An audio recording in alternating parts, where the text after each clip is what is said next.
कोई सुधार नहीं आएगा। 1 घंटा के अंदर इस गलत शराब नीति को हटा दिया जाएगा, शराबबंदी के कानून को हटा दिया जाएगा।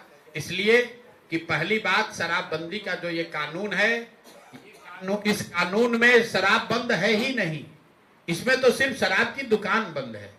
शराब तो घर घर बिक ही रहा है। तो आप लोग ऐसे बात कर रहे हैं क्या शराबबंदी हटा दीजिएगा? भाई कहां शराबबंदी है? बिहार में तो हर गांव में शराब बिक रहा है। और जो ये गलत शराबबंदी का कानून है, इसकी वजह से बिहार की गरीब जनता का, आपका, हमारा हर साल 15 से 20 हजार करोड़ का नुकसान हो रहा है। और ये पैसा कहां जा रहा है? ये पैसा जा रहा है यहाँ भ्रष्ट अधिकारियों के जेब में, नेताओं के जेब में, शराब माफिया के जेब में। और पूरे बिहार में आप देख रहे हैं, अभी राजद वाले अभी नया नया जगह है, कह रहे हैं कि हम लोग पासी समाज को के ताड़ी को इससे अलग कर देंगे। कोई पत्रकार ये नहीं पूछा कि जब शराबबंदी लागू किया गया था 2016 में, तो आप कहां थे? आप शराबबंदी कानून बनाने के समय खुद उस सरकार में डिप्टी सीएम थे।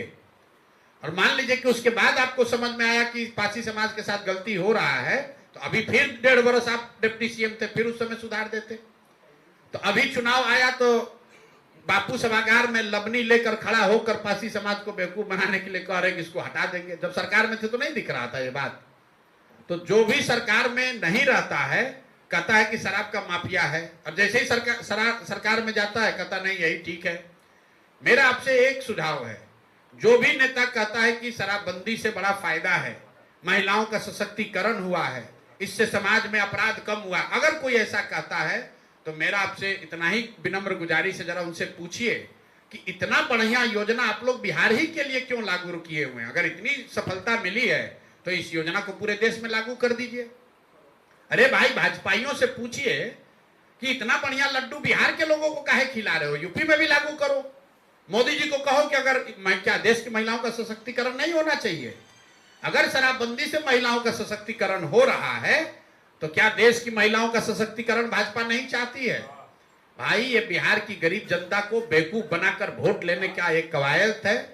1 लाख से ज्यादा लोग आज जेलों में बंद हैं, और ज्यादातर लोग जो जेल में बंद हैं वो गरीब हैं, पिछड़े हैं, वंचित हैं, दलित हैं, मुस्लिम हैं। उनको कोई पूछने वाला नहीं है। कह रहा है कि शराबबंदी लागू है।